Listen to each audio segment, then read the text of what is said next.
On what US plans are, the key issue which is being discussed now is Iran. And here the big pressure comes from the Israelis. We should be very blunt here, because they don't want to lose their nuclear monopoly in the region. That is where the pressure is coming from.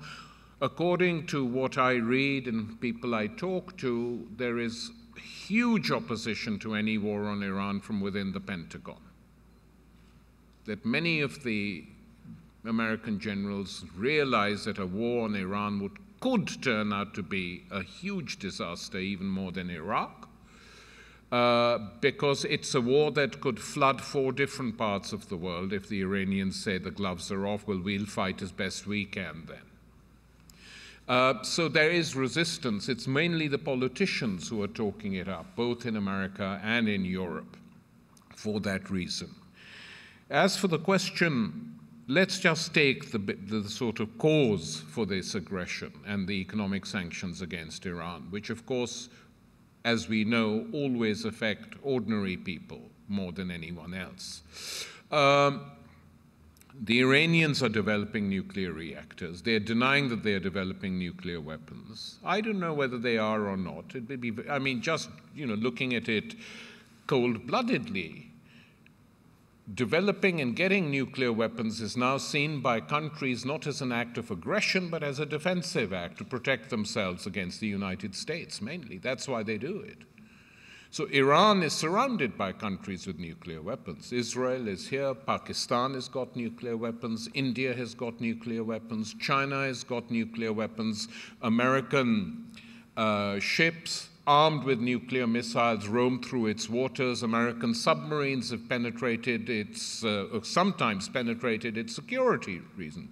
So they say, many Iranians who are even hostile to the regime have said to me, why shouldn't we have them? And who decides whether we get them or not? Why should the West decide?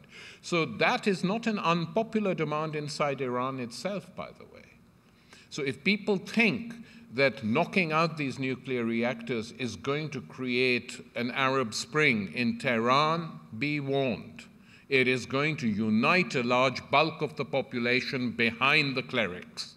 That is what is going to happen, and people are telling Obama and the gang that, but they don't listen, because they are now concerned and obsessed, as good American politicians, with the outcome of the next election.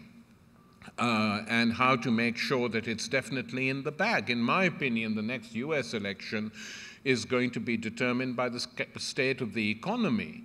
And if the Republicans can find someone who can say a few words without sounding totally nutty. I mean, if they can, then you might have a contest. Probably Romney will give it.